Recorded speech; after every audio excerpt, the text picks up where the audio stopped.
দেহসে কি একটা বলে বললাম, আমারও বেমার লাগছে, ইমুর আমার ক্ষেতেরও বেমার লাগছে। মানুষের ক্ষেত দিয়ে কত চকচকা, আর আমার ক্ষেতে বেমার লাগেই থাকে।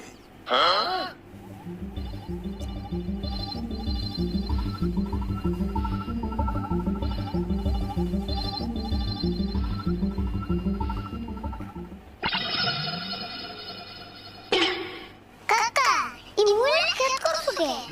কে মুলা ক্ষেত করছে তাই কি? না তার মানে ইমুরে ক্ষেত দেখলে আমার পা দেয়। কি কথা বলছো? মানুষের মুলা খায়